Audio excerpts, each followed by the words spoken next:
मैं नीतीश कुमार सत्यनिष्ठा से प्रतिज्ञान करता हूं कि मैं विधि द्वारा स्थापित भारत के संविधान के प्रति सच्ची श्रद्धा और निष्ठा रखूंगा।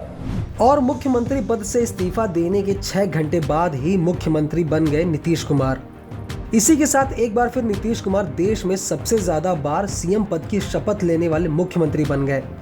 खास बात यह है कि उन्होंने सीएम रहते 5वीं बार इस्तीफा दिया, जिसके बाद 9वीं बार सीएम पद की शपथ ली।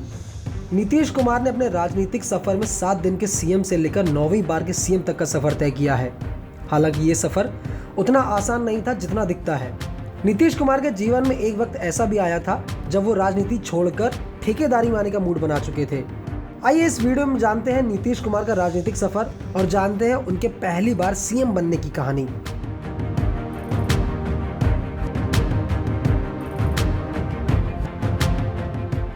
किस्सा 1977 के विधानसभा चुनाव के समय का है। नालंदा जिले की हरनौत सीट से 26 साल का एक लड़का जनता पार्टी के टिकट पर पहली बार चुनाव लड़ रहा था। इस चुनाव में जनता पार्टी ने 214 सीटें जीती और 97 हारी। इन 97 हारी सीटों में हरनौत सीट भी शामिल थी। इस सीट से हारने वाले 26 साल के उस युवा नेता का नाम था नीतीश कुमार। वही नीतीश कुमार जो बाद में केंद्रीय मंत्री और फिर बिहार के मुख्यमंत्री बने। नीतीश को पहले चुनाव में जिससे कड़ी हार मिली थी, उनका नाम था भोला प्रसाद सिंह। भोला प्रसाद सिंह वही नेता थे जिन्होंने 4 साल पहले नीतीश और उनकी पत्नी को कार में बैठाकर घर तक छोड़ा था। नीतीश पहली हार को भूलकर साल 1980 में दोबारा इसी सीट से खड़े हुए, लेकिन इस बार जनता पार्टी सेक्युलर के टिकट पर। इस चुनाव में भी नीतीश को हार मिली। वो निर्दलीय अरुण कुमार सिंह से हार गए। अरुण कुमार सिंह को भोला प्रसाद सिंह का समर्थन हासिल था। इस हार के बाद नीतीश कुमार इतने निराश हो गए कि उन्होंने राजनीति छोड़ने का मूड बना लिया। इसकी एक वजह यह भी थी कि नीतीश को यूनिवर्सिटी छोड़े 7 साल हो चुके थे और उनकी शादी को भी काफी समय हो चुका था, लेकिन इन तमाम सालों में वो एक पैसा भी घर नहीं लाए थे। इन सबसे तंग आकर नीतीश राजनीति छोड़कर एक सरकारी ठेकेदार बनना चाहते थे। वो कहते थे कुछ तो करें, ऐसे जीवन कैसे चलेगा। हालांकि वो ऐसा नहीं कर पाए। लगातार 2 चुनाव हारने के बाद नीतीश साल 1985 में तीसरी बार हरनौत से खड़े हुए। इस बार वे लोकदल के कैंडिडेट थे।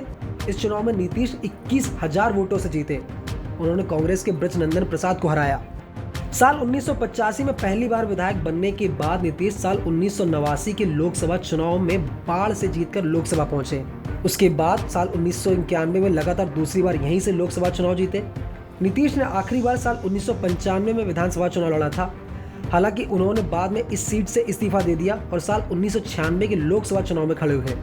नीतीश 6 बार लोकसभा के सांसद रहे हैं।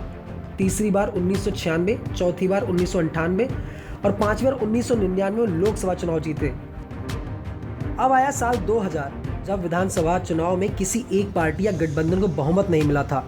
तब नीतीश अटल सरकार में कृषि मंत्री थे। चुनाव के बाद अटल जी के कहने पर बीजेपी के समर्थन से ही नीतीश ने पहली बार 3 मार्च 2000 को बिहार के मुख्यमंत्री पद की शपथ ली। हालांकि बहुमत नहीं होने के कारण उन्होंने 7 दिन में इस्तीफा दे दिया। उन्होंने अटल बिहारी वाजपेयी की तरह ही इस्तीफा देते हुए कहा वो जोड़ तोड़ की सरकार नहीं बनाना चाहते। हालांकि साल 2004 में नीतीश कुमार एनडीए से अलग होकर लालू यादव के करीब आ गए। लालू और नीतीश दोनों यूपीए 1 में मंत्री बने। लालू रेल मंत्री बने तो नीतीश कोल और स्टील मंत्री बने। लेकिन नीतीश की नज़र तो बिहार के सीएम की कुर्सी पर थी।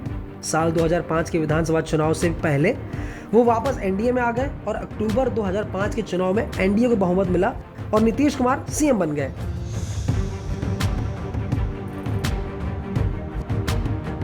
सबसे ज्यादा सीएम पद की शपथ लेने की बात करें तो ये रिकॉर्ड नीतीश कुमार के पास है। वो अब तक 9 बार सीएम पद की शपथ ले चुके हैं। इसके बाद ये रिकॉर्ड अन्ना द्रमुक की जयललिता और कांग्रेस के वीरभद्र के पास था, जो 6 बार सीएम रह चुके हैं। बता दें कि नीतीश कुमार पिछले 4 साल में 3 बार सीएम पद की शपथ ले चुके हैं। इस खबर को लेकर आपका क्या कहना है, हमें कमेंट करके जरूर बताएं और ऐसी ही खबरों के लिए बने रहिए न्यूज़ 18 इंडिया ओरिजिनल्स के साथ।